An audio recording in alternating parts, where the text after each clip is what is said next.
What's up, guys? We're back in the garage today working on the Ecoboost Mustang. Today we're going to be working on some interior stuff. As you can see, I have a new carpet. The old one was not good enough. It's sitting over there on the lawnmower. This is the new carpet here. So it's the same brand, ACC, but this one here is what's called mass backed. It has a layer of sound deadening that's like almost like a hard rubber, and it helps it keeps its shape. This one here has been sitting out for like 10 minutes now, and it's already back in the form that's supposed to be from being rolled up in the box. The other carpet, so this is the old one. As you can see, it's just flimsy carpet material, and this never laid in the car like it should have. It was always kind of loose and just hanging around, and it wasn't the right size. Around the door jamb area, it had exposed the door jamb because it didn't actually come over far enough. The other thing we're going to be tackling today is installing a new wheel with energy hub and quick release. This is an Alcantara wheel, which I'll open up and show you real quick. It is beautiful. So this is from D&D Performance Interiors. This is the first I've heard of this brand, but it seems like they are pretty quality parts.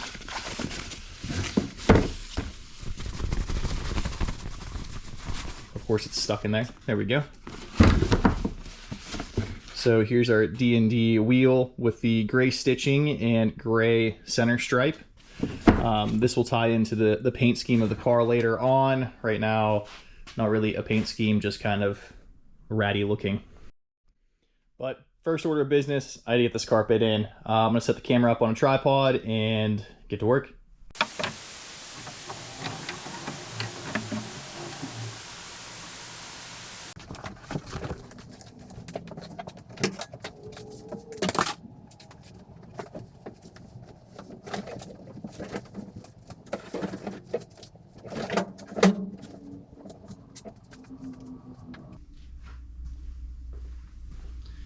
I'm already seeing that this new carpet has a very oily film on it that's not very nice to touch.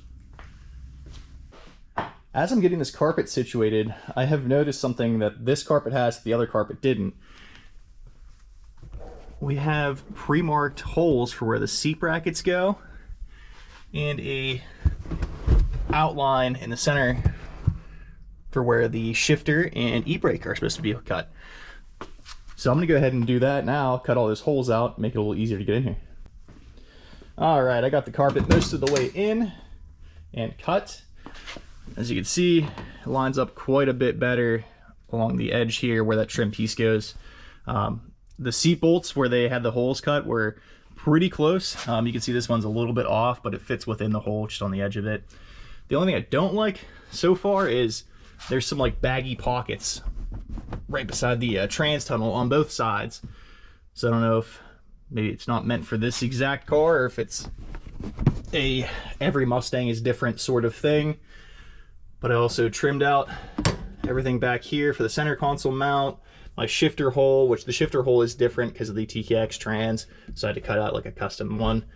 I also did a relief cut all the way through the back here just to get these to lay a little bit flatter on the sides. So now I'm going to grab the center console and everything, get that in, and then we can move on to installing the seats.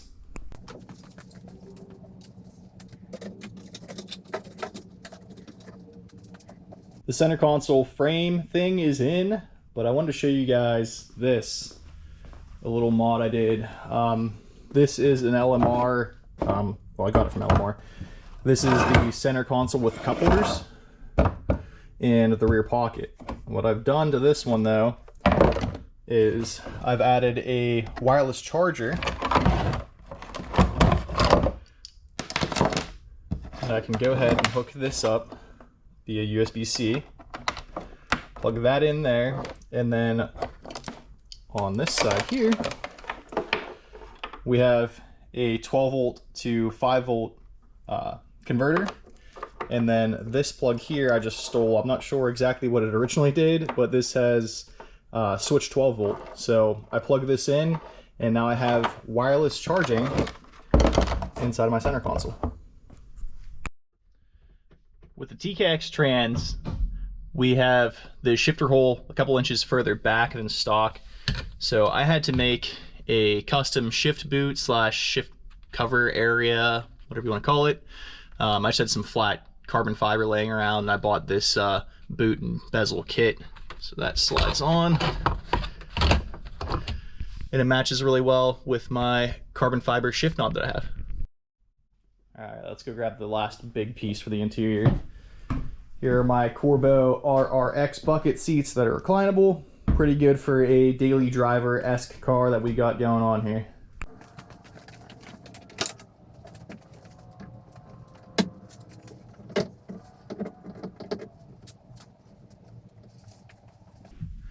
All right, you join me now in the interior where it's probably super echoey, but we're gonna go ahead and tackle the steering wheel install or steering wheel removal at first. That was easy. Let's go ahead and pull this guy off.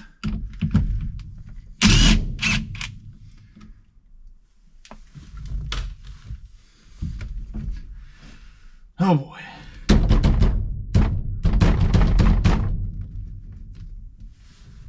Should probably thread this on a couple times just so I don't pull the steering wheel into my face.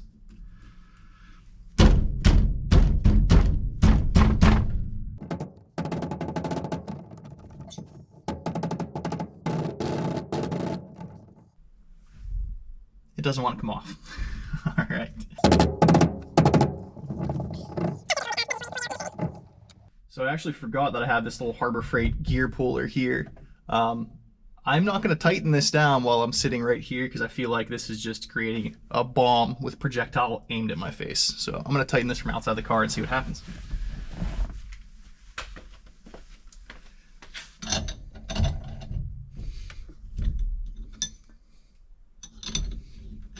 Well, that was less dramatic than I thought it was going to be.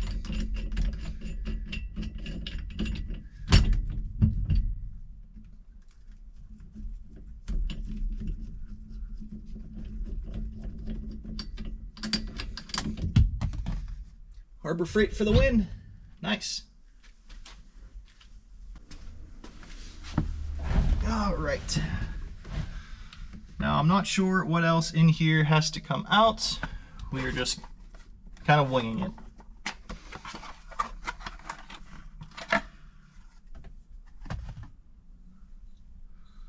I believe this goes on first.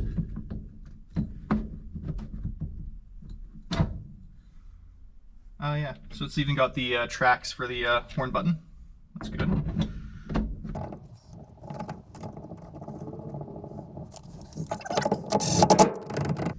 I don't know what the proper torque spec is on that. I'll tell you, I'll go back and check it later, but I'm not going to. Tight is tight.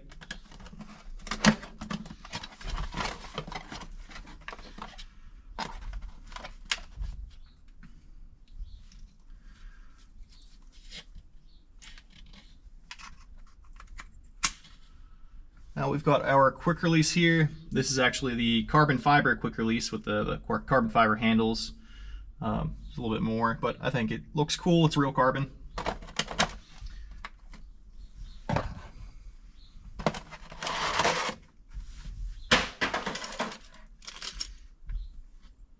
Oh, I hope the steering wheel came with screws, because this only came with enough to put the adapter on.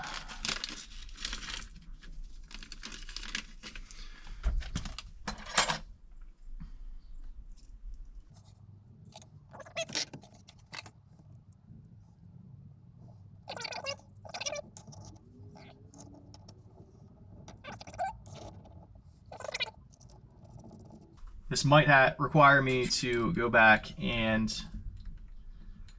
redo my alignment, which isn't the worst thing in the world because the alignment on this car also isn't perfect. I just did it, I wouldn't say an eyeball alignment, but I did an at-home alignment with a couple of alignment boards or alignment plates on the wheels. I could use a proper alignment at a shop though.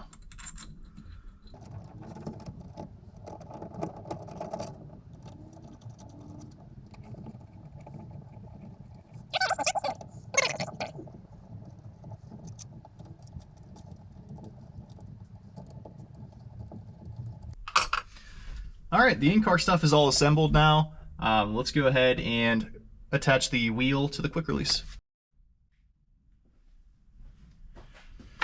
Perfect, the wheel does come with both black and silver hardware. So let's go ahead and get this guy put on here. I'm guessing that is the top.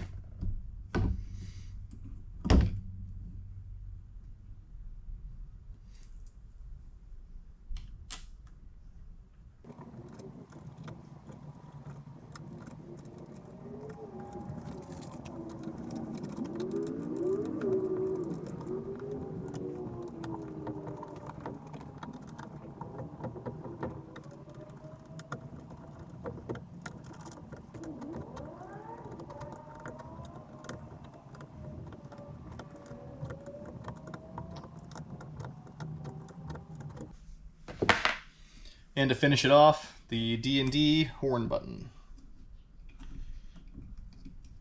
Tuck all that out of the way. There we go. Let's put this back in the car now. All right, so everything's installed. The wheel is a little bit crooked. It's kind of facing off to the right a little bit compared to the wheels. So I will have to redo the alignment. The only thing I noticed was the sound of this wheel. You can hear where the horn connections in the back here are kind of grinding. I'll see if they self-clearance. If they don't, I'll just remove the contact for the horn on the column side. It's only a couple screws and shouldn't be too bad. But yeah. So here's what the interior looks like with everything mostly complete. I still have some trim pieces to put back in. The new steering wheel, it's not spaced out too far. I actually like it so far. We'll see how it feels driving. Got my Corbeau seats back in, the carpet's in. Just a tip for you guys, any of you Foxbody guys out there, get the mass back carpet. It makes install a breeze and it is a lot better looking. You can actually see the form down here where it actually forms over the hump for the seat mounts. Pretty much the whole carpet is like that. It is all curved to match the bottom of the car. It was super easy. The last carpet took me a couple hours to install with how much of a pain it was getting it to stretch and fit where it was supposed to. This carpet went in like 20 minutes. The hardest part was just cutting the holes and getting everything lined up with the holes. You can see also shifters back in. We have a big hole in the center console there. That will be getting a double din head unit shortly here. I'm still trying to figure out exactly which one I want to go with. There's a couple of different options. And then the trim along the side here is also missing because I'm going to replace all the speakers and speaker wiring. But that's it for this video. Tune in for the next one. We've got a pretty fun steering upgrade that I'll have to take all this stuff back off for. We're going to do electric power steering on this car. Not electric hydraulic, but pure electric with an electric column. So check that video out when it drops, and we'll see you guys next time.